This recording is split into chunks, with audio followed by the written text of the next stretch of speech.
I still go back in my head to the exact moment it stopped feeling like nothing. Because at first it really did feel like nothing. Just a quiet piece of land sitting there 2 miles from my house that I inherited from my uncle back in 2019. A quarter acre in a neighborhood that looked too normal for anything interesting to ever happen in it. My name is Caleb Mercer, and I wasn't some real estate guy or lawyer or anything like that. Just someone who suddenly owned a vacant lot and did what you're supposed to do with it. Or at least what I thought you were supposed to do with it. I kept it maintained, cut the grass when it needed cutting, walked it every couple weeks just to make sure nothing weird was happening. Paid the property taxes on time like it was just another responsibility sitting in the background of my life. The lot wasn't hidden. It wasn't ambiguous. There were survey stakes at all 4 corners bright enough to catch your eye if you even glanced at the fence line. And the county records had my name on it without any confusion. So on paper it was clean, simple, undisputed. That's what makes what happened later feel so ridiculous in hindsight. Because nothing about the situation should have ever been unclear. But real life doesn't always care about clarity on paper. It was around spring 2020 when I first started noticing small things. And I mean small in a way that your brain tries to dismiss before it even finishes forming the thought. A couple pieces of old lumber sitting near the back corner of the property. Not enough to make you think someone had done it on purpose. Just enough to make you think maybe a neighbor had been doing a project and would come back for it later. I remember standing there once, looking at it, actually convincing myself it was probably temporary, because the alternative meant someone had walked onto land that wasn't theirs and decided it didn't matter. And that's a weird thing about perception. You can see something wrong and still choose the softer explanation because it costs less mentally than dealing with conflict. A week or 2 later there was more, yard waste this time, branches and clippings dumped in a loose pile, like someone had raked their own yard, and then just decided the edge of my property was close enough to make their problem disappear. Still, I hesitated to call it what it was. I told myself maybe it was coincidence, maybe even confusion, even though I knew deep down that confusion doesn't usually come with repeat behavior. Then it escalated again, and this is where it stopped being something you could mentally soften. Bags of concrete mix showed up, heavy, industrial, not something you accidentally drop anywhere. Then a broken water heater appeared near the same area, like it had been dragged in rather than placed, and I remember walking closer to it just staring at it for a second thinking there is no version of this where this makes sense as an accident. That's when I started realizing I wasn't looking at random dumping. I was looking at a pattern. And patterns mean intention, even if the person doing it refuses to admit it. The worst part was how visible it had become without me fully noticing the shift happening in real time. One day I was just maintaining a quiet empty lot. The next day I was driving past it and slowing down without meaning to. Because from the road you could actually see it now. A growing pile of mixed debris sitting where grass was supposed to be. I remember gripping the steering wheel and telling myself I'd deal with it later because I wasn't ready for confrontation yet, not over something that still felt unreal in my head. But the truth is, by the time you start dealing with it later, the other person is already in the habit of assuming you won't deal with it at all. I started asking questions after that, going door to door along that stretch of houses, trying to stay calm, trying not to sound like I already knew where this was going. Most people gave me polite confusion.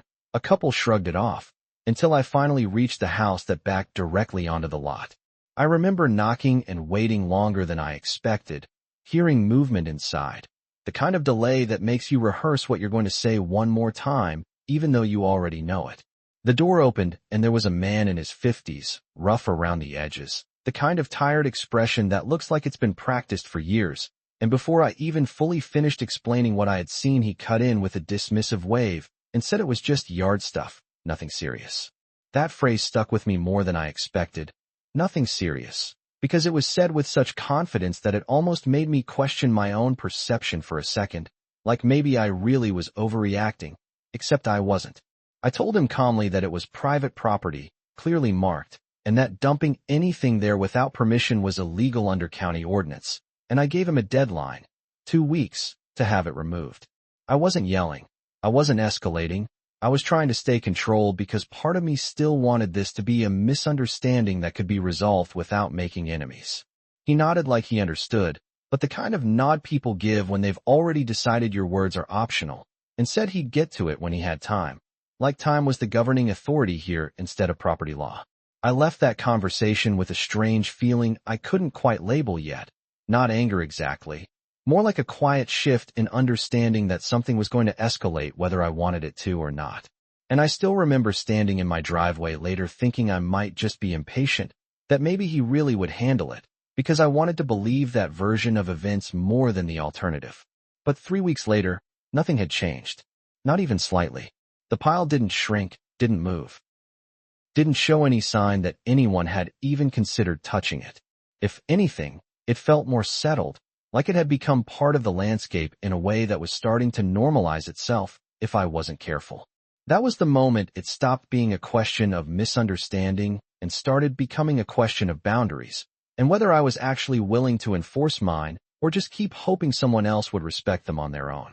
After those 3 weeks of nothing changing, something in me shifted in a way I didn't really announce to myself. It wasn't dramatic, no big decision moment. It was more like realizing I had been standing in the same place long enough waiting for someone else to move first, and they were never going to. I went back to the lot on a cloudy afternoon, the kind of light that makes everything look slightly worse than it already is, and I remember slowing down before I even parked because I already knew what I was going to see. The pile was still there, but it wasn't just still there in a passive sense anymore. It had grown into something more deliberate looking, like layers had been added over time without urgency, without fear of consequences, just repetition. Old lumber deeper in now, yard waste partially decomposed, the concrete bags torn open in places like someone had stopped caring halfway through even pretending this was temporary, and that broken water heater still sitting off to the side like a marker for how far things had drifted. I stood there longer than I expected to, not because I didn't know what to do, but because I was trying to understand how someone reaches a point where this feels normal. I took photos, more than I thought I would need, not for drama, not for emotion, but because something practical in me finally clicked into place and said if this ever gets disputed you will need evidence, not memory. I walked the perimeter slowly, checking the survey stakes again, brushing a bit of debris off one of them just to make sure it was still visible.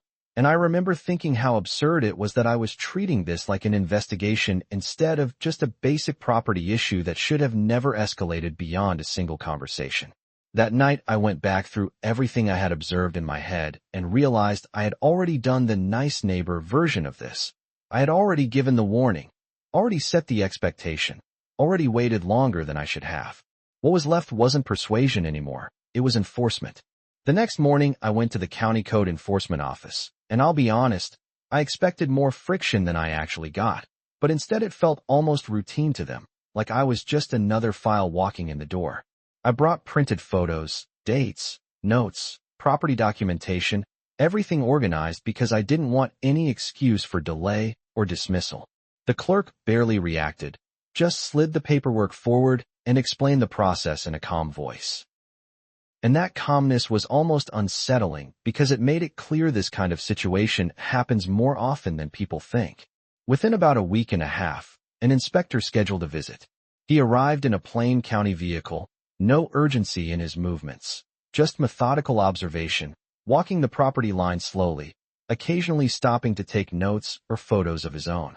I stood there with him for most of it, not talking much at first, because it felt like the situation had finally moved out of my hands and into something structured and official, which should have felt comforting but instead just felt heavy in a different way. After a while he confirmed what I already knew, that it was an active violation, unauthorized dumping on private property, and he explained the citation process in the same tone someone might use to explain parking regulations, like it was straightforward, procedural, already decided by the system rather than by opinion. A cleanup order was issued, along with a fine structure that increased daily if the debris remained, and I remember thinking how strange it was that something that had felt so personal for weeks was now reduced to lines on a form and numbers on a penalty schedule. A few days later, I drove by expecting at least partial progress, and I did see movement, but it wasn't complete. Some of the lighter debris had been cleared, probably the easiest stuff to remove quickly, the things that made it look like compliance without actually finishing the job. But the heavier material was still there, the concrete rubble, the water heater, the pieces that required effort and cost. That partial cleanup told me more than no cleanup would have, because it showed intent, not inability. It showed a decision to do just enough to reduce pressure, not enough to resolve the issue. So I stopped waiting for voluntary completion and hired a professional junk removal company myself. It wasn't cheap, and I remember pausing before confirming the appointment because part of me still didn't want to escalate financially. But at that point I also knew delaying it would just prolong everything unnecessarily. They arrived with proper equipment and cleared what was left in a single day, and watching them work felt like the first time in months the situation was moving in a direction that made sense. When they finished, the lot looked like itself again, just dirt and grass and open space, and I stood there longer than I expected because I realized how much mental weight had been attached to something that physically wasn't even that complicated. I submitted the invoice through the county process as part of the damages documentation, not as revenge, but because it was the only rational step left in a system that was already engaged. I didn't expect the reaction that came next to escalate things again, but it did. A few days later, I learned the county had forwarded the cost to him. And that evening he showed up at my house holding the envelope like it was something offensive, his face tight, voice already raised before I even fully stepped outside. He said it was excessive, said I was making a big deal out of nothing. And I remember just standing there listening without interrupting because I could tell he wasn't actually trying to have a conversation. He was trying to reset reality back to the version where nothing had consequences. When he finally paused, I pointed at the itemized breakdown and told him calmly this wasn't punishment. It was simply the cost of removing his debris from my property. That word, my, seemed to land differently than everything else I had set up to that point. He looked at the paper again, flipped it once like there might be another explanation hiding behind it. And for the first time, he didn't have a response that reduced the situation down to something manageable. After a long silence, he folded the invoice sharply, turned, and walked back down the driveway without another word. I stood there watching him go, and I remember feeling something that wasn't satisfaction. Not exactly. More like the end of a long mental noise that I hadn't realized had been running in the background for months. But even then, I knew we weren't fully at the end yet, because people don't usually process consequences in one clean moment. They process them in stages, and I had a feeling the final stage was still coming. After he left that night with the invoice, everything went quiet in a way that didn't feel fully settled, more like the kind of silence you get right before something either breaks again or finally accepts reality. I kept checking the lot out of habit more than expectation, just driving past slowly sometimes, telling myself I was only looking for maintenance reasons when really I think I was waiting to see whether he was going to try something else, because people who refuse to take responsibility usually don't just stop at the first consequence. But a couple days passed, then a week, and nothing new appeared. No new dumping, no passive retaliation, no additional mess creeping back in like before. It was just still. One morning I parked a little further down the street and walked up instead of driving in. And that's when I saw it properly. The lot was completely clear. Not half cleaned, not selectively handled like before, but actually cleared down to the ground again. Just dirt, grass starting to reclaim space, and the survey stakes standing visible like they were supposed to.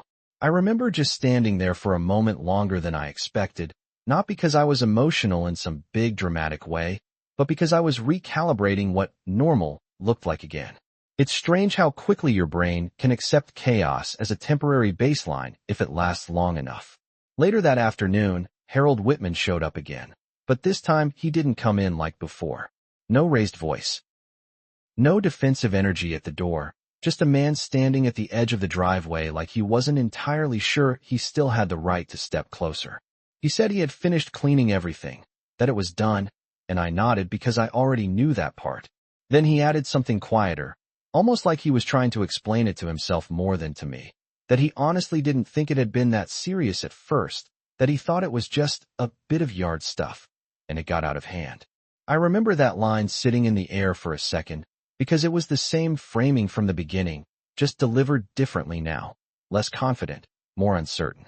I told him I understood what he thought it was, but that didn't change what it actually became, and there was a long pause after that where neither of us really had anywhere else to take the conversation.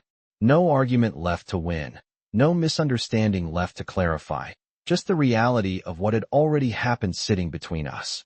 I could tell he expected more anger from me, maybe even some kind of final confrontation, but I didn't have it in me anymore. The whole situation had burned through whatever emotional reaction I would have normally carried, and what was left was just fatigue and closure catching up late.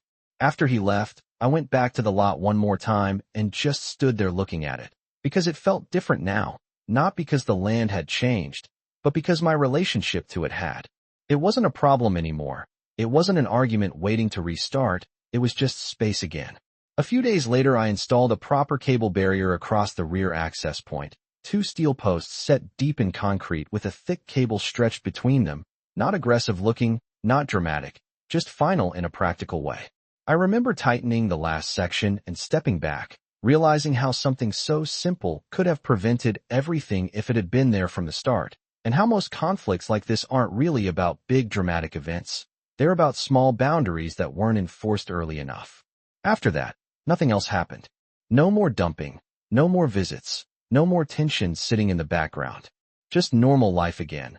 The kind you don't really appreciate until you've had it taken away by something so small, it almost feels embarrassing in hindsight.